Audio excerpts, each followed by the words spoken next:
Est-ce que pour toi, c'est bien de faire 100% niché ton contenu ou très mainstream? Tu sais, on est dans cette ère où t'as des mecs qui vont être là en mode, tu sais, sur leur tableau, en mode, oui, je vais vous apprendre les 10 meilleurs business, nanana, tu sais, un peu relou finalement, si tu n'intéresses pas. Ou alors, faut être très mainstream pour rameuter la masse. Et après, tu vois, tu glisses un peu tes services et tes produits. Ça, c'est quoi ton avis sur ça? Est-ce que tu fais une balance? Je suis un peu mitigé. Franchement, je suis un peu mitigé. T'es sûr que t'allais me dire ça? Ouais, je te jure, je suis mitigé de ouf. Parce que moi, je suis un peu un mélange des deux, au final. Mais en vrai, je pense que être mainstream, ça marchera toujours plus. Parce qu'en vrai, regarde, cette année, je te jure, j'ai battu tous mes records en vente de format. Mais j'ai fait aucune vidéo. J'ai fait que 2 vidéos YouTube où je parle de e-com. Donc, limite, j'ai montré plus mon train de vie que mon business.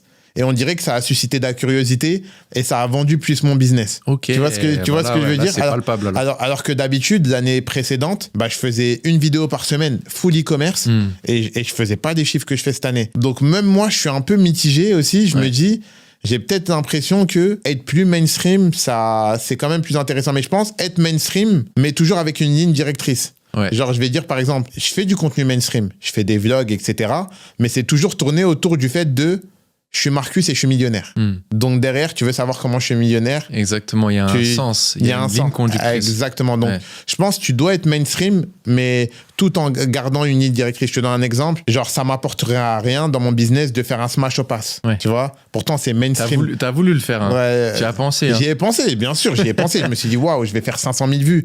Mais est-ce que ça va me ramener dans la direction que je souhaite aller? Ça veut dire, je pense qu'il faut faire du mainstream, mais pas trop se perdre non plus en termes de direction. C'est vrai. Donc, en fait, il faut juste comprendre aussi quel type de personne tu es. Tu vois, si demain, t'as plus de business, tu gagnes peut-être plus d'argent grâce, tu vois, à la création de contenu, peut-être tu continuerais toujours à faire des vidéos parce que ça te stimule. Et je pense que nous deux, on est dans ça, tu vois. C'est exactement ça. C'est là que j'allais te dire parce que je connais des créateurs de contenu qui font moins de 5000 vues par vidéo et qui font genre 6 chiffres par mois. Ouais. Tu vois, donc il y a aussi le fait d'avoir une audience nichée. Donc en fait, je pense que c'est une question de point de vue.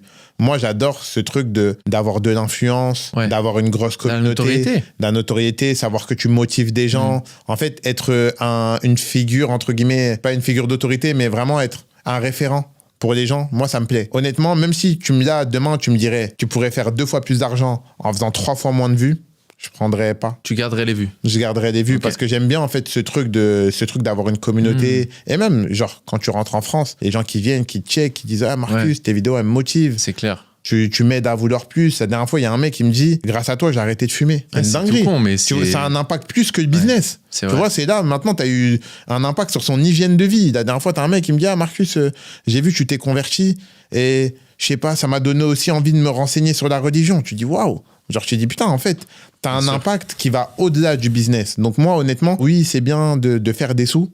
Mais aussi ce truc de se dire t'as un exemple pour les gens, ça n'a pas de prix. Ça a une saveur de fou. Ouais, c'est une saveur de fou. Ça, maintenant, purement business, si tu devrais garder qu'un seul réseau, tu miserais tout sur quoi? Pour faire de l'argent? Ouais, pour faire de l'argent, purement business. Quelle est la plateforme la plus intelligente? Business, je te dirais YouTube. Tu sais pourquoi? Je vais dire un truc bête. Je connais aucun YouTuber qui a 5 millions d'abonnés et qui n'est pas millionnaire. Tu vois ce que je veux dire? Ouais, c'est vrai. Par contre, sur TikTok, tu peux avoir 2 millions d'abonnés et t'es pas millionnaire. Ouais. Tu vois ce que je veux dire? Tu travailles, t'es salarié et tout. Exactement. Alors que YouTube, c'est la seule plateforme où le million d'abonnés égale vraiment 2 millions d'euros. Vraiment, je te dis la vérité, tu as 2 millions d'abonnés sur YouTube, à part si tu es vraiment dans l'humour.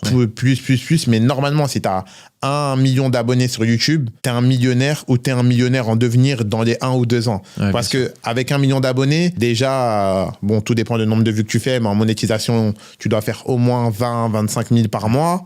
Donc, à l'année, ça te fait déjà 300 000, sans parler des partenariats, etc. Ça veut dire 1 million d'abonnés sur YouTube, c'est 1 million d'euros. Alors qu'1 million d'abonnés sur Snapchat, c'est pas 1 million d'euros. C'est clair. 1 million d'abonnés sur TikTok, c'est pas du tout 1 million d'euros. Ça veut dire, pour moi, YouTube, c'est la plateforme la plus stable et la plus rentable.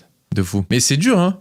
En fait, c'est pour ça que le cercle, il est très restreint dans le YouTube game. Et tu vois, nous, on est présent dans l'aspect make money.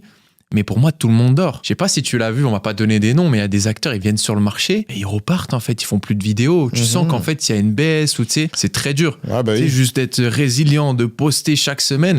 Les gens, ils se rendent pas compte du taf sur les vidéos longues. Tu vois, nous deux, on est dedans, mais des fois, moi, je suis là en mode, je me dis, mais comment je vais faire? Tout à l'heure, on parlait des téléchargements de vidéos. Juste de pouvoir télécharger des fois 80 gigas de rush. T'es là, il y a pas Internet. Non, je suis d'accord avec toi. Non, vraiment, YouTube, ça reste quand même la plateforme la plus compliquée. Hein.